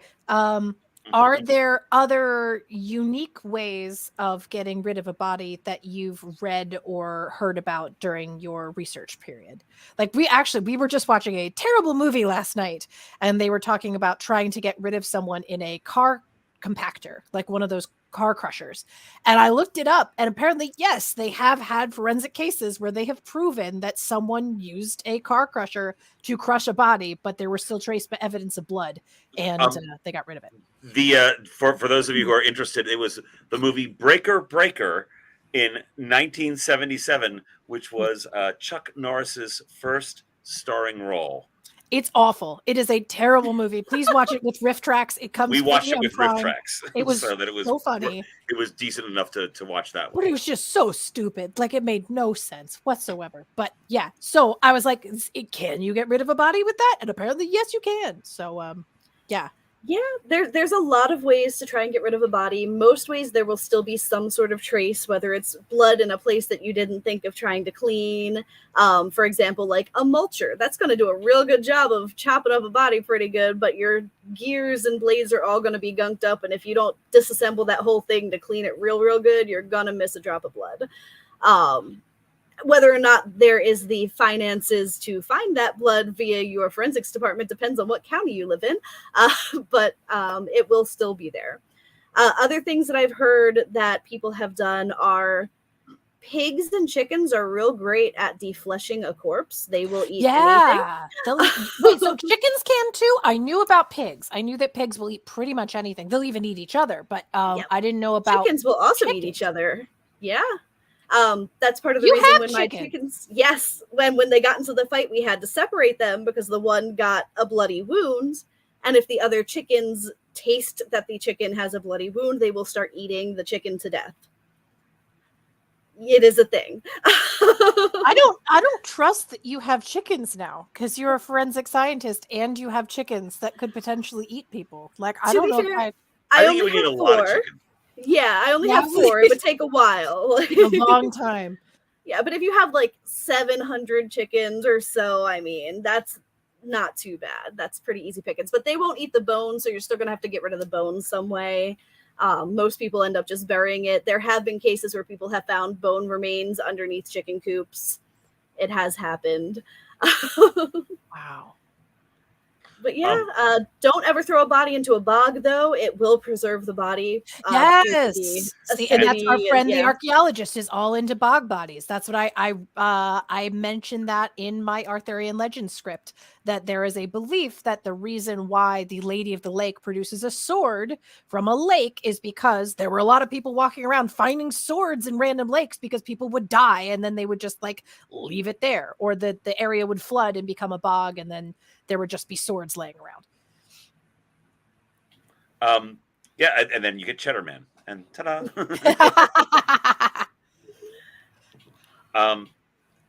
I saw a couple new people just joined us. Yes. Normally, we're doing a horror role-playing game here on Gothic Horror Gaming on Nat 21 Adventures on Wednesday nights from 9 to 11. We're taking a little break this week to talk to our good friend Amy Reeder, who is about to graduate with her master's in forensic science. So as a lot of horror often deals with forensics, we are talking shop with her. I'm trying to think if there's anything specific in any of the cases that I did on the channel that had to do with forensic-y stuff. So one of our people are asking what forensic science specifically, Amy? So I am specifically interested in forensic DNA, though I do have a chemistry undergrad, so I could go into forensic toxicology or forensic chemistry as well. But my research has been focused in forensic DNA, specifically the new and upcoming technologies of next generation sequencing, which shows you the full DNA sequence, not just the allele number. So in most cases, when we look at DNA, we just see a couple numbers that show what the alleles are. So say you have a 10 and 11, that would be your allele numbers for a specific location on your chromosome. And we would look at a whole bunch of locations with those 2 specific numbers and say, oh, this person has 23 different locations. Here's their specific numbers. Do they compare with the specific numbers we're getting from the crime scene sample? Next generation sequencing will actually show you all of the nucleotide bases or the letters, the ATCGs that make up your code, so you can see if there's any differences. Another thing that I've been looking at is single cell sequencing. So remember how I said you take a crime scene sample and it's usually a whole bunch of different people's cells and you get a big old messy profile that has a mixture of a bunch of different individuals. Well, single cell analysis would help to only do one cell at a time. So there's a pipetting technique that would pull out individual cells, sequence those cells, and then say, okay, well, if we had 100 different cells, we can tell that 20 cells were from one person, these 20 cells are from another, et cetera, and come up with single source profiles as opposed to mixture profiles. That is so cool. I'm just staggered. So I was a marine biology major. I have to pee again. I'll be back. back in the 90s, and I did some microbiology. I worked for Knut Laboratories in the Poconos for a while on time release flu vaccines for my internship and all this stuff. But I'm just amazed at how much the technology has progressed in just 30 years from when I was in school to what you're describing now. That's just it really mind-boggling. it's kind of exploded in the past maybe 10 years where they keep coming up with new and improved methods. A lot of what we're seeing now started being a thing about maybe 10, 15 years ago, and now is coming into fruition of the validations have been done. People have started using it because they've seen that it does work enough times through different studies. But yeah, no, technology is kind of exponentially advancing as every year goes by. It's just wild. I don't think I got. Well, no, I did get the answer for that question. Okay. I was just trying to think of more recent games, if there was any like insight that of the things that we have run that would have helped. When you're gaming yourself, do you find your science background creeping into your role-playing games? That is a good question. So it can. A recent game that myself and John Williams' son Jacobs, who is an amazing scientist to be, he's in college as well for science. I forget what field he's going into, but I think it's a biology of some sort. Brilliant person. We have been playing a game in which one character decided that they had it was actually Vince's character. Bless him. His character had a pressure tank that he used to make a steam cannon. Well, part of the game, he decided to jump into what was essentially an ocean-like area and then shoot the steam cannon. But Jacob and I kind of looked at Jesse and looked at him, and Jesse looked at us, and we went, are you sure you want to do that underwater? And he goes, yeah, why not? And all of us are just like, that's how the Titanic essentially exploded, was the water pressure, the water heater that heats up the water in a pressurized tank, then hit really, really cold water, which causes a big boom. And you're going to now cause yourself a big boom if you do that. He's like, well, I said I was doing it, so I guess I'm doing it. So his character did explode. Nearly took the boat with them. Yeah, it was exciting.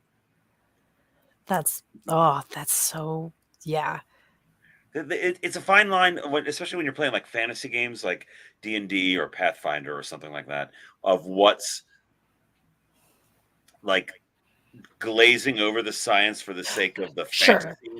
But then there's other times where it's like I can't ignore the laws of nature. Yeah, we can have magic that can circumvent the laws, but the laws are still there. Yep. I try to keep that consistent in my games.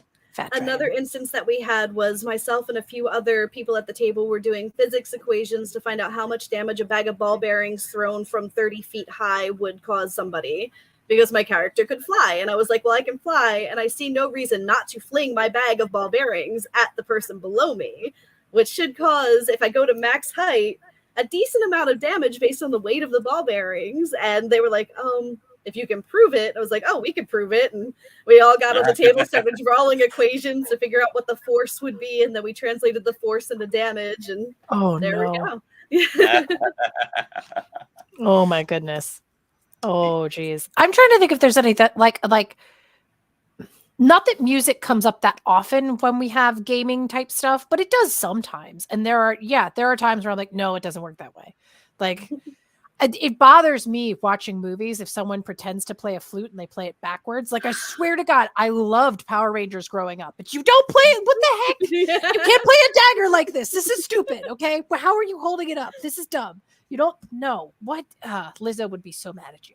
Like, no, it just, that kind of dumb stuff just used to bug the heck out of me. And I have to imagine watching some of these forensic type shows that there's some things that you're just like, no, the science doesn't do that. So we actually have in multiple classes an assignment that we end up having to do where we have to watch an episode of a forensics-based show and then list everything that is wrong with it and do a presentation on that. I can tell you that most shows are absolutely horrible for getting the actual forensics right. They make it look so much more glamorous and exciting than it is. There are multiple fields of forensics. There's not one person that does everything in the lab like Abby who does everything. Like, it doesn't work that way. You have multiple fields. There are specific things that you have to wear in the lab to keep yourself and the evidence protected. You don't get a hit back from CODIS in 10 minutes after getting the sample. It's the technology that they show, like Bones, where they show like the holographic being able to move things around. Oh, yeah. Not a thing. And if it is a thing, not a thing any of us could afford, because forensics budgeting is actually really low in most places. Right. We are like the last people in the state to get money, surprisingly. So it's very different from the shows. The shows make it look a lot more exciting and glamorous, where a lot of it is pipette this over here, pipette this over here. Now, I am curious. Okay, so you mentioned Bones, and then there's a different character on that show called Angela, and she does reconstructions based on the bones and the facial structure and stuff. But I've seen where they've gotten a DNA profile, and then based on the category, the characteristics of the DNA, they have a supposed like idea of what that person looked like.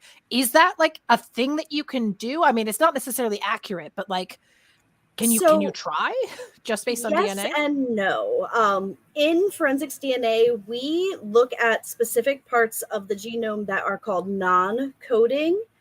They're also referred to as STRs, short tandem repeats, and these are non-coding segments of DNA that won't tell you any phenotypic traits. So phenotypic traits being like what color your eyes are, how your skin color is, your lip width, etc., hair type. All of those are determined by coding DNA, which make proteins, which then decide all of your features and every aspect about you. Now, we can theoretically look at the coding sections of DNA, such as like how you see on 23andMe, where it's like there's a 90% likelihood that you have brown eyes based on your DNA. So you could look at that, but we don't necessarily have the kits or technology in most forensics labs to do that.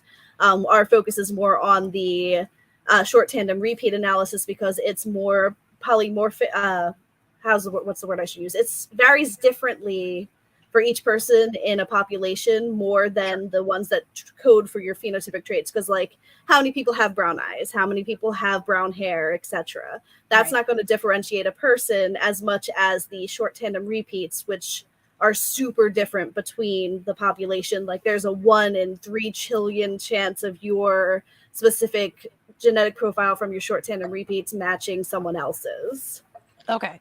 So that's better with IDing, but well, I mean, if you look at like identical twins, their DNA is the same, right? Yep. Even with the short tandem repeats, and they are still different. If you look closely, just from environmental factors, from everything, you are going to look different. Well, and that plays on. Yeah, so the coding DNA that would code for those things also reacts to environmental factors. So the DNA might be the same, but the way that protein interacts with you could be changed based on environmental factors. So sadly, the DNA itself just makes the protein, and then what happens after that is based on all the other chemicals in your body or that you're exposed to. Yeah. I had there was a set of twins in my high school, identical twins, twin brothers, Mike and Mark. And that's unfortunate. They should have. Well, no, you can tell them apart. Mark had a mole. So he had a Mark.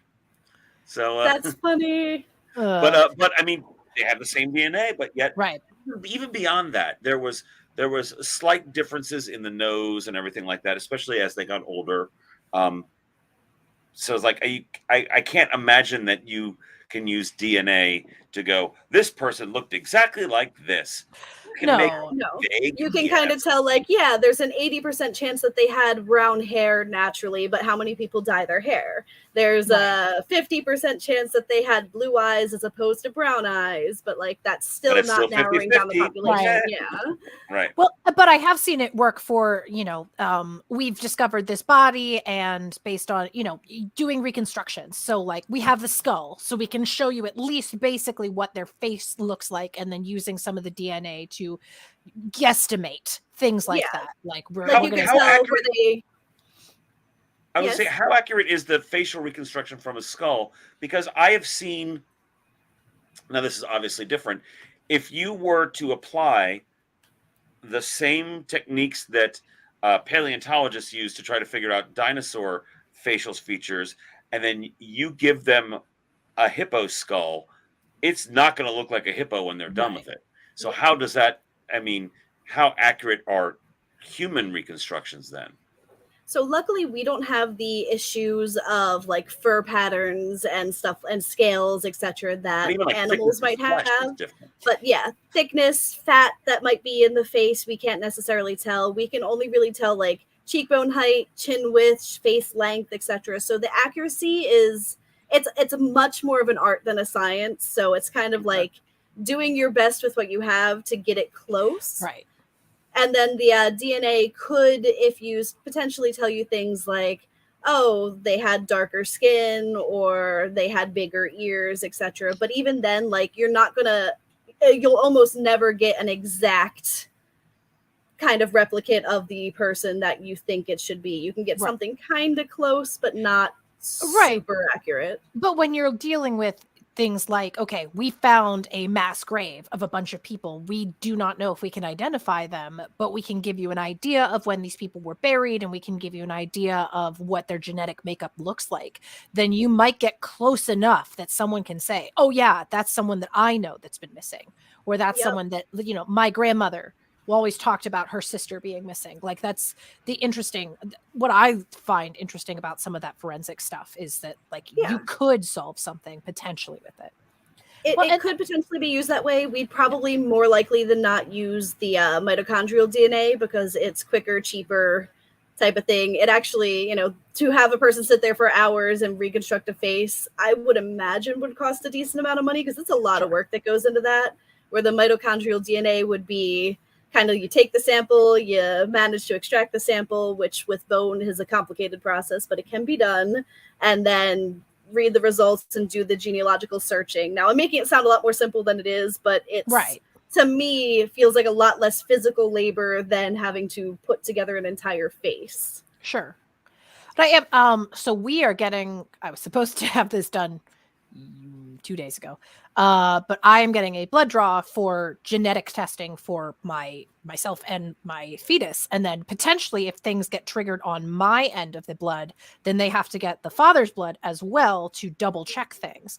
So is there anything like that? Can you reverse engineer something like that? If you have, horrible to say, but if you had the body of a child, could you potentially backtrace the two sides of the DNA to prove that someone was a father, or to prove that someone had, this person, the reason this baby has this particular genetic condition is proved by this genetic line, like splitting their DNA in half, basically? Potentially, because with DNA, you get half from mom, half from dad. You can I think it was Russian royalty with sickle cell disease. They were able to trace that essentially through the royal bloodline to show which side of the family that it came from. Hemophilia. Yeah. Yes, the hemophilia. So there are cases like that where you can essentially trace it back. Having genetic information on more members of the family does help with being able to trace that. But also in your case, essentially what they're looking at to see is if you have any of those markers that could indicate a potential genetic disease. A lot of times those are called recessive traits, where you would need 2 of those markers for that disease to become active in a person. And that's why they would want to check the Gloom Master's DNA as well, if they saw any in yours, to make sure that it wasn't going to be a possibility of having those 2 recessive traits come together and cause a genetic issue. They can't analyze my DNA because then they'll know I'm not human, and we don't want that. See, and that is this, but you leave fingerprints. All right, so we did have someone else come in. Genesis Lazy Duck. That's really fun. I'm going to show this one. Question, if you're taking questions, how often do police detectives go against the evidence you discover? So obviously you're about to do a moot court. So has anyone just refuted, like, no, I didn't see that. That didn't happen. And be like, the DNA doesn't lie. So as far as police and detectives going against the evidence we discover, I'm not 100% sure how often that happens, because usually their bias is we want the bad guy put away. So it's the jury's job to kind of prove that this person is or is not guilty. But there can be times where bias in police force is, well, this person was obviously there, so they're obviously guilty, so we want them put away. And that bias is something that we try to keep away from the forensic scientists, especially because you don't want us having bias when we're doing our analysis and be like, oh, well, obviously it's a sexual assault case and I believe that the boyfriend must have done it. So I'm going to see that when I look at the DNA, regardless of what the DNA says. That's something that we don't want to ever happen, because such biases can cause wrongful convictions. It's happened in the past where we're currently doing a lot of innocence projects and exonerations to try and exonerate wrongly convicted people whose evidence proved that they were there, but then further evidence actually shows that they were not necessarily the person involved in the crime.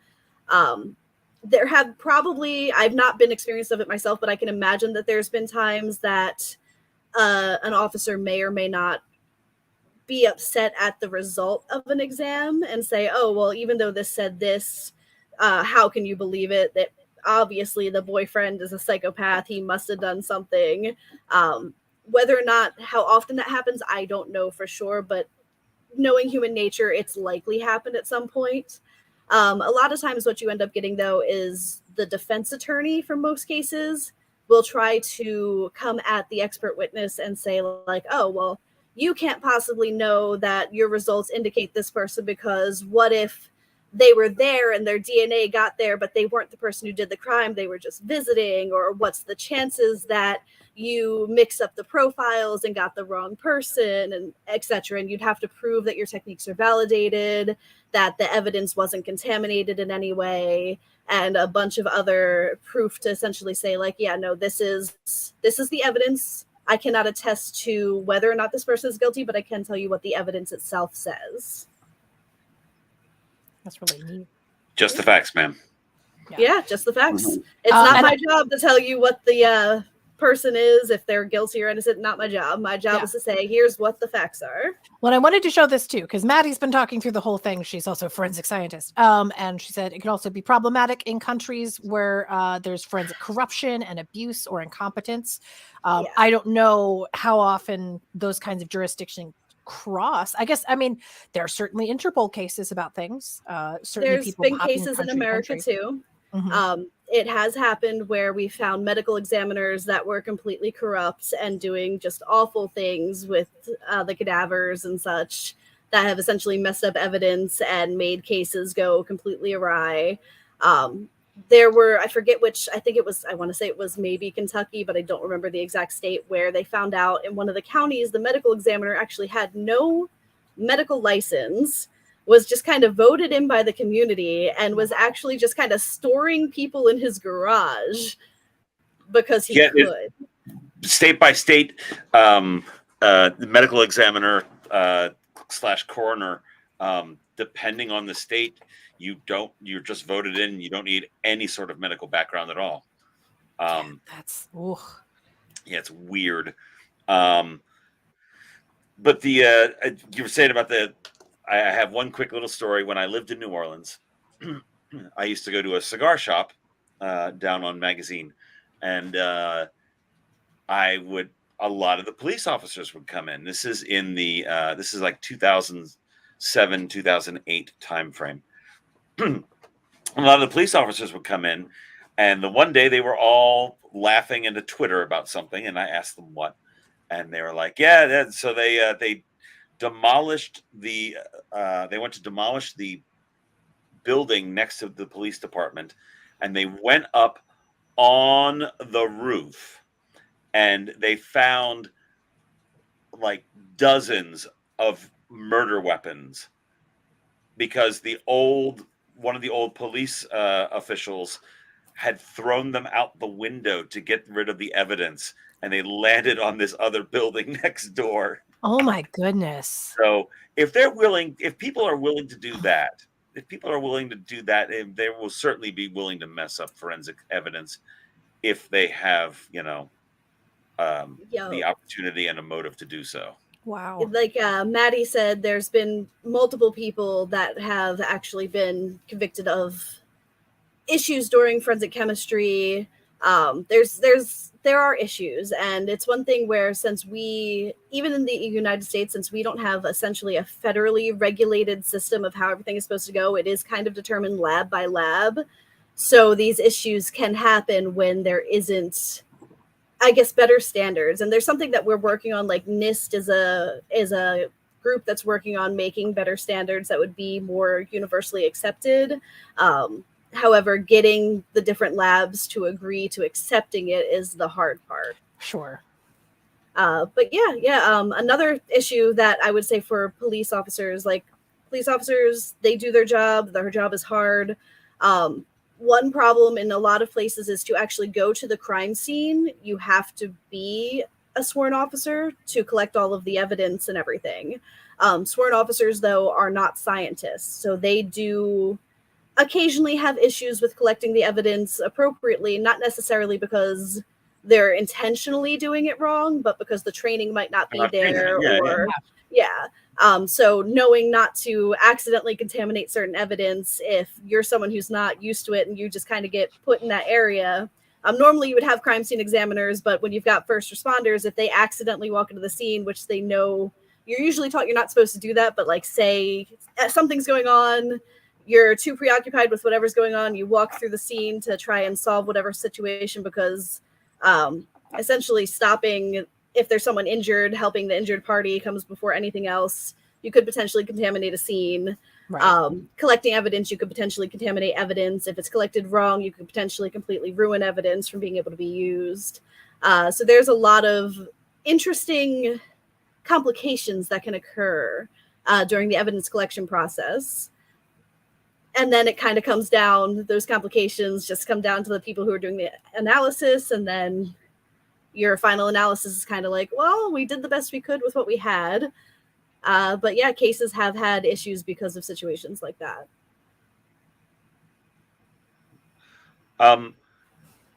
So we're running out of time here, but an interesting question that we touched on a little bit of.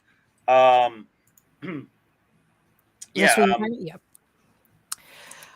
do you combat, acknowledge pseudoscience in the field, like bite mark evidence, handwriting samples, which we had talked about earlier, and mediums, which were a big deal in the 1800s for sure. And even now, oh my gosh, we both, Tom and I, work for a company that often has some interesting people who write interesting books, they're memoirs, but at least a couple of people have come in to talk about past lives, and there are definitely some people that have been like, I am a medium and I know I've solved like X amount of crimes with police and stuff like that. Or I've cured people's cancers through the power of my rituals, whatever. So this is actually a really interesting question, and something that we are dealing with almost on a daily basis with forensic science. Each state has kind of a different way of handling this. You guys may or may not have heard of Frye states versus Daubert states. So Frye states and Daubert states, Frye and Daubert are different types of court rulings that kind of determine what type of evidence and expert witnesses are allowed to be used and to testify in certain court cases. I'm gonna mix this up. Let me look it up real quick so I don't mix the two of them up. But the standards essentially say, so the Frye standard is scientific evidence is allowed into the courtroom if it's generally accepted by the relevant scientific community. The Frye standard, however, doesn't offer any guides on reliability, and the evidence is presented in the trial and the jury can decide whether or not it gets used. Where the Daubert ruling is the evidence is admissible whether the theory or technique can be tested, whether the science has been offered for peer review, so there must be peer review of that specific scientific technique in order for it to be used, If the error rate is acceptable, so you can't have like, oh, well, 80% of the time this doesn't work. No, it has to be an acceptable error rate.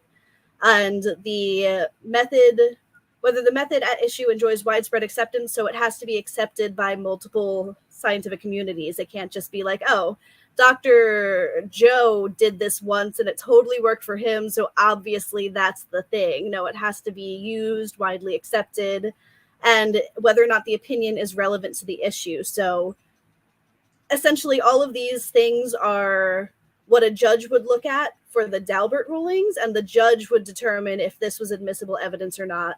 Where in Frye rulings, you would get to hear essentially whoever, and the jury can decide whether or not it's relevant evidence. Wow. So a lot of states are moving to the Daubert side of things in order to kind of prove that, this is a scientific method that works. It's been used successfully multiple times. There's peer review saying that it works. And yeah, as Sir Percival said, New Jersey it structures itself on a Daubert state. It's not fully Daubert, but it does structure itself on Daubert, where PA is Frye all the way. Wow. Yep, and different states pick which one they want to be. That is really fascinating. Well, and especially somebody came up with the idea about lie detector tests. That lie detector tests, particularly in the 80s, were like a huge deal, but you can beat them. And especially for people, a lot of times the people that were being interviewed could potentially be people that don't have emotions, so they just don't react at all. And then it's like, oh, okay, you beat the lie detector because you're a sociopath. Good for you. Yeah. Or if you're me and you have anxiety, it's always bopping up and down. Right, exactly. If you're freaked out all the time, then it looks like you failed and it doesn't matter. But yeah, that is no longer, I think in a lot of cases, that's no longer admissible. Yeah, as far as I'm aware, lie detectors no longer admissible. A lot of courts don't use mediums either. Like, I'm sure at once upon a time, it was probably a really big thing, but currently, like, especially if you're a Daubert state, they're like, no, you're not even getting on the stand. Get out of here. Like, that's not okay. I want to, since we are getting close to time, I did want to close out by asking, so you're about to graduate. Congratulations. That's super awesome.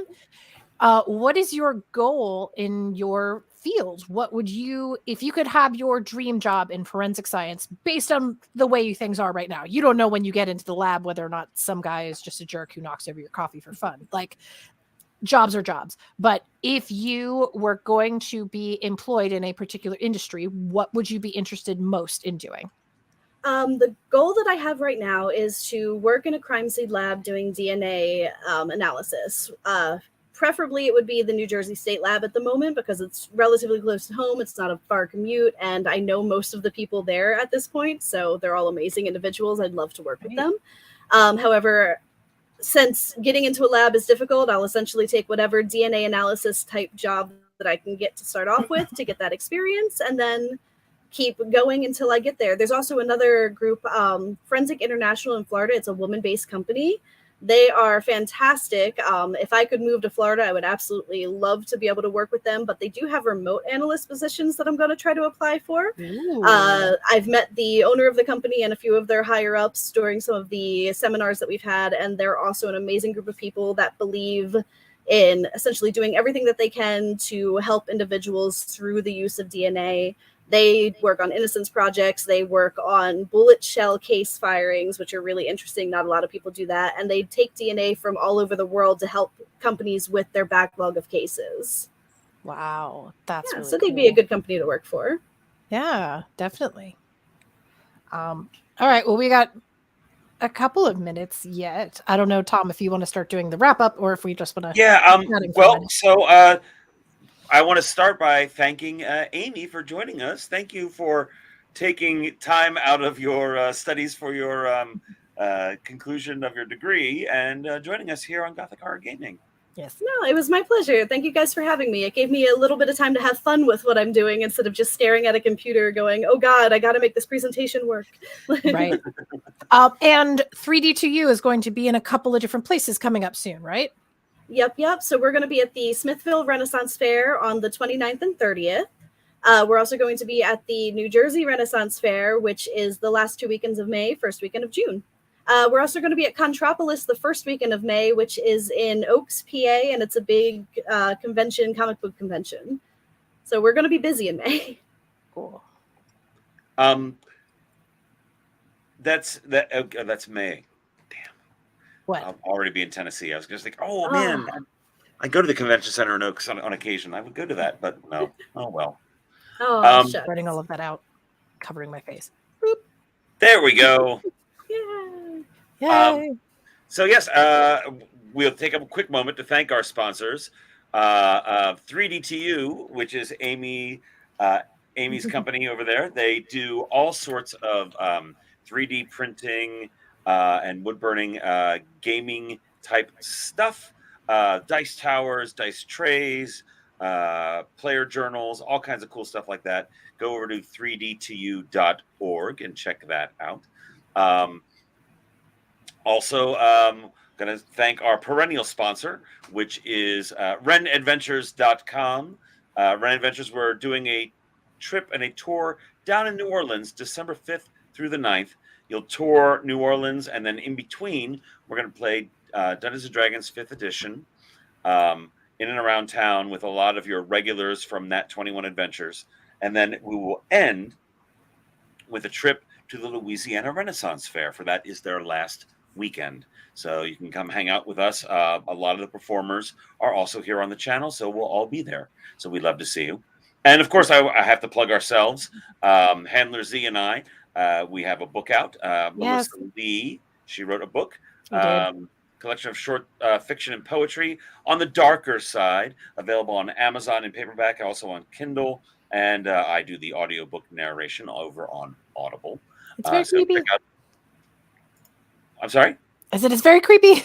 It is very creepy. Cover artwork by our good friend Tom Leighton, who, if you're a longtime Renaissance Fair person, you might recognize that name.